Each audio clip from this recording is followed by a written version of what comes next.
और now we are 2 UET Texalian lab engineers. You're here to stay.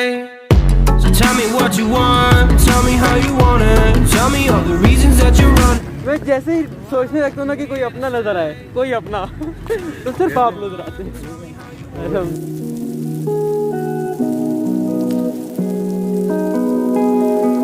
तो वो आपका बहुत ज़्यादा इम्पोर्टेंट है, तो FYP ध्यान से सिलेक्ट करें क्योंकि वो आपका कब्र तक साथ जाएगा।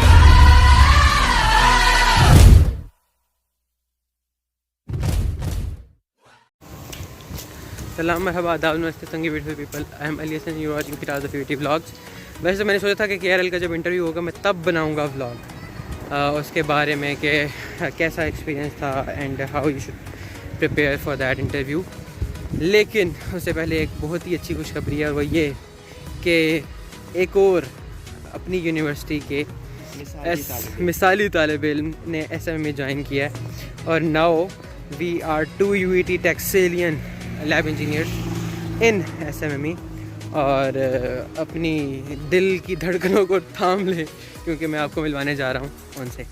तो जी अस्सलाम वालेकुम। वालेकुम सलाम, आपका नाम? रिजवान जब्बार। अच्छा, बगैर कोई और क्वेश्चन पूछे ना, मैं पहले ये पूछूंगा कि आपको, अच्छा बाय द वे 15 सेशन के मेरे से सीनियर हैं और आपको कॉल आती है नस्ट की कि आपकी जॉब लग गई है,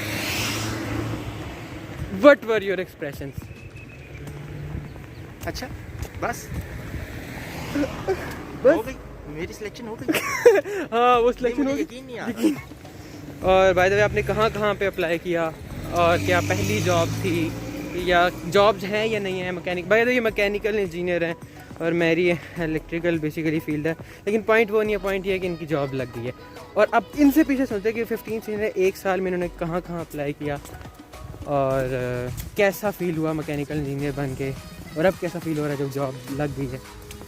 नहीं ये तो एक किस्म का बड़ा ही अच्छा है, लेकिन जहाँ तक जॉब्स की बात है तो बहुत टफ है मैकेनिकल इंजीनियर के लिए जॉब हासिल करना, खासतौर पे जो डे स्कॉलर हैं जो रावलपिंडी के।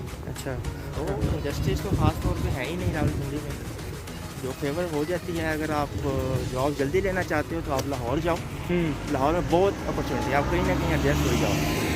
बात ये है कि बात मेहनत की है, लगे रहो, रिजेक्शन तो होगी, काफ़ी बार होगी, लेकिन एट द एंड आपको मिल जाएगी मेरी तरह। आज तक कोशिश की। चलें, अब आपको कॉल आती है, कॉल आती है, चलिए दोबारा से, मतलब फर्स्ट, मतलब मैं तो ना सॉर्ट ऑफ रोया था, मतलब मैं चीखा था कि, और मतलब आई वाज लाइक अम्मी, और फिर देन अजीब सी रोने वाली हालत, और बस मेरी जॉब लगी है and then my family also started crying. इस तरह वाला सीन था अजीब सा।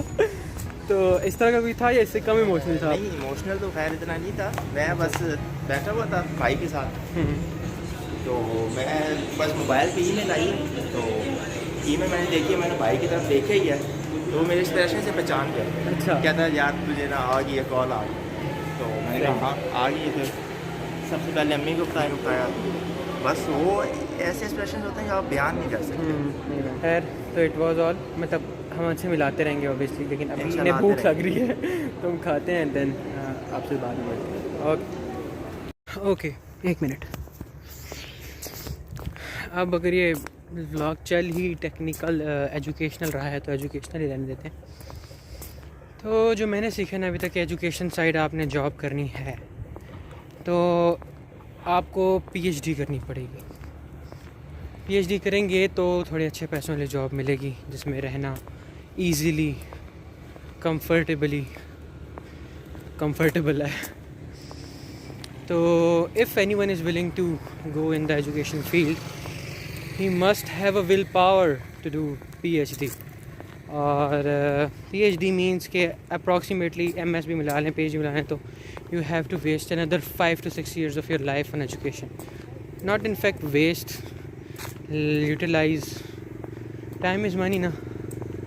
आप इतने 5 साल ज़ाया करने के बाद अगर आपको पैसे मिलते हैं तो it is a trade between time and money, पता नहीं। तो फॉर द टाइम बिंग मैं ख़ुद भी स्टक हूँ कि इधर आई गो फॉर द MS और move in the technical fields, like field work की तरफ। तो सोचिए आप लोग अभी सही कि आपको क्या करना है।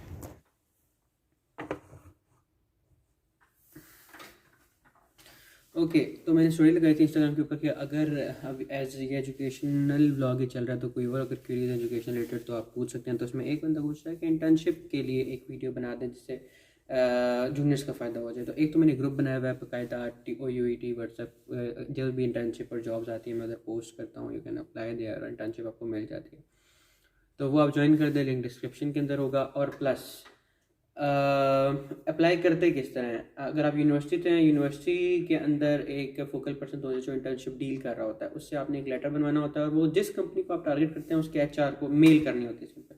अगर मेल का ऑप्शन नहीं है तो आपने बाय हैंड जाके पकड़ाना होता है एंड देन वो आपको मेल बैक करते हैं, आपसे कांटेक्ट करते हैं, लिस्ट लगते हैं, इंटर्नशिप हो जाती है।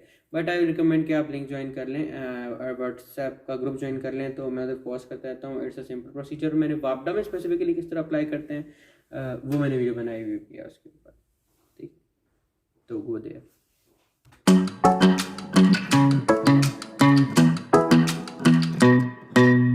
Hey pretty baby, am I in your way? 'Cause you walked out so fast yesterday. No, I don't think you're here to stay. No, I don't think you're here to stay.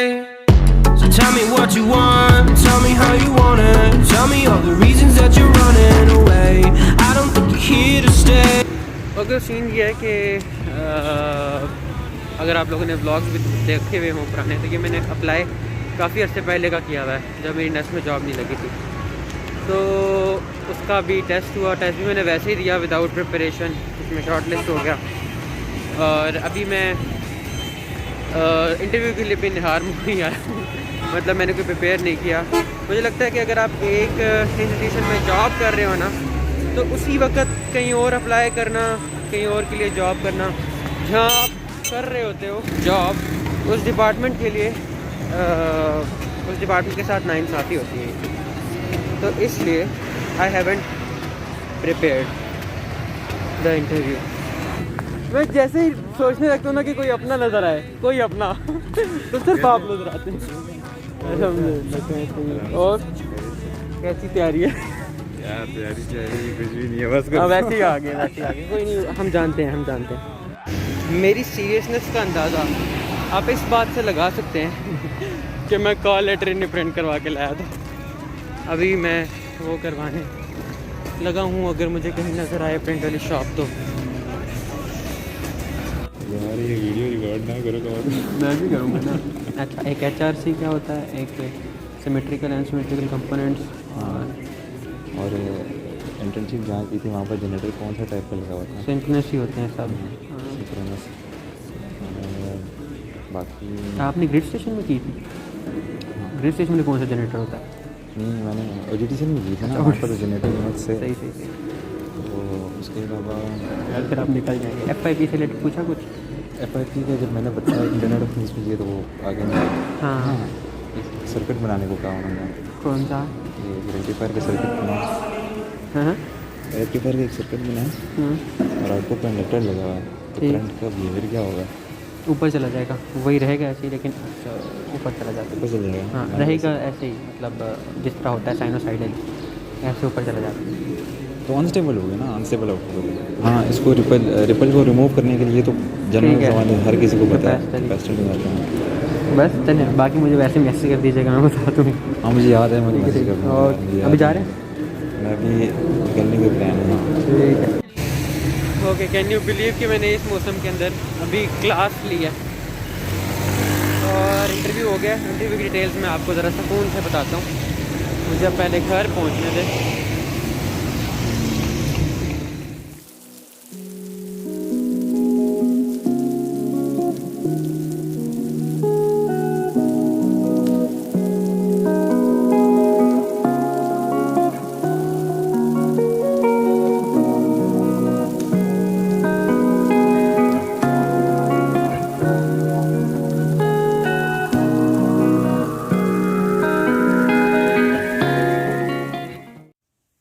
Okay, जल्दी से मैं पहले अपने interview के बारे में बताता हूँ कि क्या था। Okay, I set there, no introduction, बस फायर पे फायर होने लग गया। 3 का पैनल था दो बुज़ुर्ग आदमी थे, एक थोड़ा कम एजड था लेकिन था वो भी एजड। क्वेश्चंस कौन से थे? सिमेट्रिकल और एसिमेट्रिकल कंपोनेंट्स, सिंक्रोनाइज किस तरह करते हैं जनरेटर को लाइन के साथ है, जनरेटर को जनरेटर के साथ, और 3 बल्ब्स का मेथड होता है, लेकिन उसके इंटरनल क्या हो रहा होता है, फेज़ मैच करवाया जाता है, फ्रीक्वेंसी मैच करवाया जाता है, कंपेरेबल एम्पलीट्यूड होना चाहिए दोनों का, और देन उस दोनों को सिंक्रोनाइज किया जाता है। स्मार्ट ग्रिड क्या होता है? स्मार्ट ग्रिड की एप्लीकेशन क्या है? ठीक है, मतलब basically why there was a need to build a smart grid. ठीक है, और इसका आंसर आई गेस, आंसर मैं नहीं बता रहा, आंसर आप खुद सर्च करें। ऐसे स्मार्ट ग्रिड में 2 वे कम्युनिकेशन होती है, लोड एंड से और ग्रिड एंड से, दोनों तरफ, ताकि जितना लोड रिक्वायर्ड है उतना जनरेट किया जा सके, उससे ज़्यादा और कम नहीं। अच्छा, इसके अलावा क्वेश्चन कौन सा हुआ जी? हाँ, सीक्वेंशियल कम्बिनेशनल सर्किट्स में फ़र्क, और कौन सा हुआ कि इंडक्शन और सिंक्रोनस जनरेटर में क्या, इंडक्शन मोटर और इंडक्शन जनरेटर में क्या फ़र्क होता है, why there is no induction generator, और वाई क्योंकि जितने भी जनरेटर्स होते हैं सिंक्रोनस जनरेटर, इंडक्शन क्यों नहीं होते, इंडक्शन मोटर का वर्किंग प्रिंसिपल क्या है। ठीक है, और what is the role of eddy currents in the induction generator, और मतलब ये सारे क्वेश्चन थे। अब ऑब्वियसली मैं आपको आंसर नहीं दूंगा इसके, आप लोग खुद ज़रा सर्च करेंगे तो ज़्यादा अच्छे से सर्च कर सकेंगे। बाकी कुछ क्वेश्चन और हैं जो कि बाकियों ने इंटरव्यू दिए हैं, उनसे क्या क्या पूछा गया है वो भी मैं आपको बताऊंगा।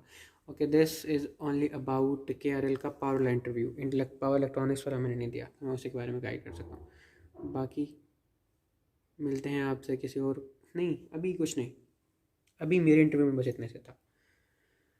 और इस ब्लॉग को कौन सा रुख देना है, हाँ, वो देखते हैं। मैं बताता हूँ इस ब्लॉग को कौन सा रुख देना है एंडिंग रुख। ओके, तो अब मैं सब समराइज़ करूँगा। कुछ मेरे पावर इलेक्ट्रॉनिक्स का भी इंटरव्यू दोस्त इंटरव्यू दे के आए थे, उसके अंदर रेक्टिफायर, अनकंट्रोल 3 फेज़ रेक्टिफायर्स के बारे में पूछा गया, RLC सर्किट्स के बारे में पूछा गया, रेजोनेंस टैंक सर्किट्स इसके बारे में। अच्छा, पॉइंट वो नहीं है, एक से ज़्यादा इंपॉर्टेंट बात है वो ये कि FYP आपका कब तक जाएगा। इसलिए कहते हैं ना मैट्रिक की डिग्री आपकी कब तक जाएगी, लेकिन मैट्रिक की डिग्री की भी इतनी कोई वैल्यू मैट्रिक वालों के लिए नहीं होनी जितनी FYP के लिए हमारे लिए वैल्यू होगी। तो FYP को ऐसा चूज़ करें जो आपको आगे कंपनी आपके माइंड में ना कि मैंने इस कंपनी को टारगेट करना है जॉब के लिए, उस तरह का कोई FYP होना है। फॉर एग्जाम्पल, अगर आपकी कोई कंपनी पावर रिलेटेड है तो अभी से ही कोई ऐसा दें जिस तरह पावर सिस्टम पे काम कर लें, जनरेशन साइड पे काम कर लें, जनरेटर्स पे, पावर जनरेशन पे, इस जगह पे काम करें। चाहे बने ना बने और बात होती है, लेकिन एटलीस्ट उनका देखा जाए। अब आपने इंटरव्यू में जाके ये तो नहीं दिखाना होता ना कि आपका बन गया या नहीं बना, या हार्डवेयर नहीं मांगते, बस आपका काम चेक करते हैं, अच्छा आपने पे काम किया, तो वो आपका बहुत ज़्यादा इंपॉर्टेंट है। तो FYP ध्यान से सिलेक्ट करें क्योंकि वो आपका कब्र तक साथ जाएगा। मिलते हैं आपसे अगले व्लॉग में, तब तक के लिए अल्लाह के हवाले।